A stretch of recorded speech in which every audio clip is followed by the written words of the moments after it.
Now for a look at the movie review, because there was one in wide release going on here. Of course, we all know it was The Dark Knight Rises. Bob Richards is joining us this morning, and something a little special and different this morning, correct? Yeah, a little different. They didn't do box office estimates this week because of out of respect for the victims and for the families in Aurora, so there weren't any box office numbers. So we'll just jump right into the review. The Dark Knight Rises is an exciting, thrilling, brilliantly made but decidedly dark film and a brilliant conclusion to a terrific series. Christian Bale is, as always, pitch perfect, with Michael Caine also flexing his considerable acting chops.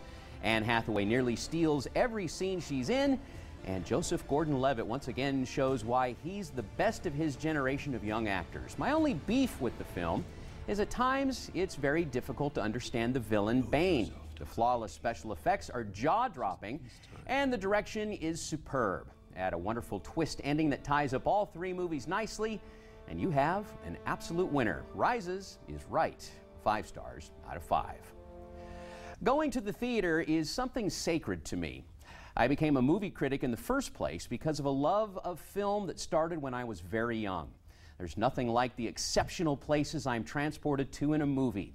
The joy of being able to lose myself and any problems I might be facing for a couple of hours in a movie is a delight that is seldom surpassed. The pressure to make the mortgage payment suddenly melts away while humans battle aliens, or a young dancer faces insurmountable odds to make it big, or the little sports team who could does. The bullies my kids faced didn't seem so mean as we escaped into a movie theater to watch some animated animals sing and dance their way into our hearts. Last Friday, a real-life monster invaded, and our movie sanctuary was violated. My heart goes out to the victims and their families. I'm heavy-hearted to hear the stories of the victims, of the valor that several showed protecting their loved ones, some even giving up their lives in the process. I've been grieving all weekend. I grieve not just for the victims, but for another piece of our nation's innocence that was ripped away. This senseless act by a madman desecrated part of America's fabric. The pleasure of the shared experience of seeing a film in a darkened room full of others who are enjoying the same experience was sullied. I'm saddened and I'm angry.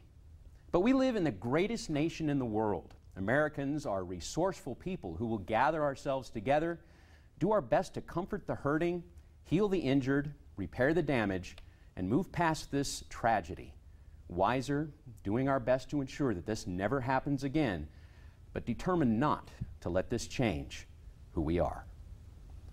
For my reviews, a look at this week's DVD and Blu-ray releases and more, head over to my website, bobrichardsmoviereviews.com, or link to it at idahoonyourside.com. Certainly a beautiful tribute, Bob, and of course those victims and their families are the ones that really we should be remembering and giving our full thoughts and attention to as we continue to hear more stories about their recoveries and acts of valor that you talked about. That's really right. Beautiful tribute there.